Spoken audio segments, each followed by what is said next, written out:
ذوالفقار سب نے لکھا ہے کہ میدان احد میں نازل ہوئی. میدان احد سب کے ذہنوں میں ہے کہ میدان احد کے اندر ذوالفقار نازل ہوئی ہے. جب کسی مردود شیطان مردود، یہی کہا ہے صحابہ نے، تو ایک شیطان مردود نے نعرہ لگایا ماتا محمد، سب بھاگنے لگے. میں کہتا ہوں کہ جس نے بھی نعرہ لگایا تھا شیطان ہی تھا.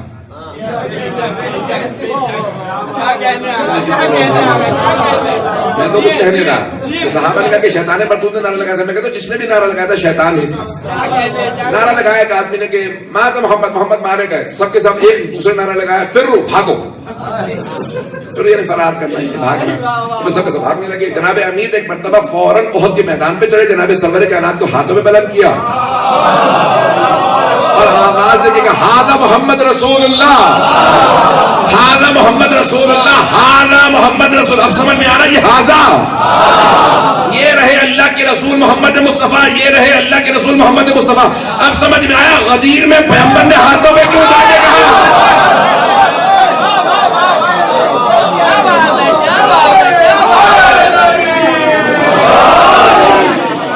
جو ہے میرے ساتھ. اور جناب سرور کائنات نے کہا یا علی، آپ نے اس وقت رسالت کا تعارف کروایا تھا، آج میں ولایت کا تعارف کروایا.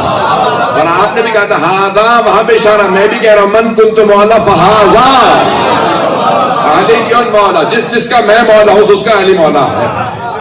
وہاں پہ غدیر خم کے میدان کے اندر سے نہیں، مجھے صرف احد کے میدان کے 2 جملوں کو پیش کرنا ہے کہ جب سب جا رہے تھے جناب امیر نے ہاتھوں پہ جناب سرور کائنات کو، لوگوں نے پوچھا بھی کہ یا علی جب سب بھاگ گئے تھے تو آپ کیوں نہیں بھاگے.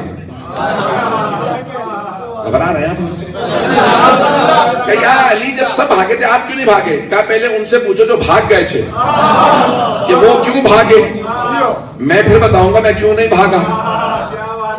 کہا کہ آپ لوگ کیوں بھاگے تھے. کہا بھئی ایک آدمی نے نعرہ لگا دیا ماتا محمد، تو ہم نے کہا کہ جب رسول خدا رہے نہیں تو اب لڑنے کا فائدہ کیا. تو جناب امیر سے پوچھا یا علی اب آپ بتائیے کہ آپ کیوں نہیں بھاگے. کہا جب میں نے سنا نا رسول خدا مارے گئے تو میں نے کہا جینے کا فائدہ کیا.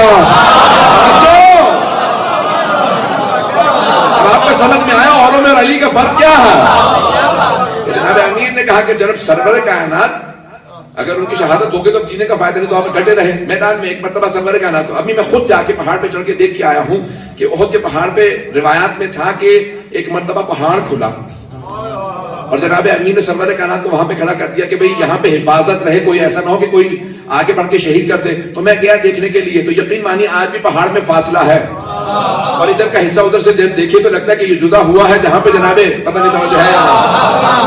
تو جناب امیر نے کہا اکیلا ساری فوج سے سرور کائنات کو کیسے بچاؤں گا. تو ایک مرتبہ پورے پہاڑ کو اللہ نے کہا کہ جیسا آپ کہیں یاد پہاڑ کو پہنچو. جو حج پہ جائیں گے عمرے پہ جائیں گے جائیے گا میدان احد کے اندر جا کے دیکھ لیجیے گا پہاڑ کھلا. وہاں پہ ایک مرتبہ سرور کائنات کو کھڑا کیا جناب امیر نے پوری فوج کا اکیلے مقابلہ کیا. ہاتھ میں لوہے کی تلوار تھی، ساری فوج ایک طرف تھی، جناب امیر کی ایک لوہے کی تلوار. لوہے کی تلوار کے اندر اتنی طاقت نہیں تھی کہ ساری فوج کو روک سکے، علی کے بازو میں طاقت تھی. تو جناب امیر کے ہاتھ میں تلوار ہے. ذوالفقار نہیں تھی، ابھی نازل نہیں ہوئی تھی، ہاتھ کے اندر لوہے کی تلوار. مجمع کو روکا لیکن لوہے کی تلوار ٹوٹ گئی. جب لوہے کی تلوار ٹوٹی تو دشمن میں اتنی ہمت نہیں تھی کہ علی پہ حملہ کرے. تلوار ٹوٹ چکی ہے، دشمن میں ہمت نہیں کہ حملہ کرے کیونکہ سامنے علی ہے. شاید علامہ اقبال نے اسی مقام کے لیے کہا کافر ہو تو شمشیر پہ کرتا ہے بھروسہ، مومن ہو تو بے تیغ بھی لڑتا ہے زبان.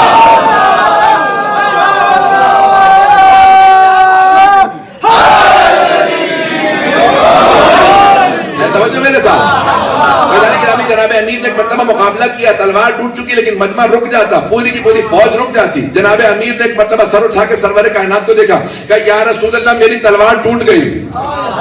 اور جناب حبیب خدا نے ایک کھجور کے درخت کی ٹہنی کو توڑ کے جناب امیر کی طرف پھینکا، کہا یا علی اس سے مقابلہ کیجئے. کوئی اور ہوتا تو کہتا یا رسول اللہ ان کی لوہے کی تلواریں. یہ اور کھجور آپ دیکھتے ہیں کہ لکڑی بھی نہیں ہوتی، چھال کی طرح سے ہوتی، بہت نرم ہوتی ہے. کہا میں اس سے کیسے مقابلہ کروں، رکھا وہ ٹوٹ گئی. دوسری مرتبہ پھر اسی سے مقابلہ کیا. تیسری مرتبہ جب ٹہنی ٹوٹی تو ایک مرتبہ اللہ نے کہا رحمت پروردگار کو جلانا ہے، جلال خدا کو جلانا. وہاں سے کہا جبرائیل جنت سے ذوالفقار لے اور جا کے علی کے ہاتھ میں دے دے. وہاں سے جناب جبرائیل چلے اور قصیدہ پڑھتے جا رہے تھے، لا فتح الا علی.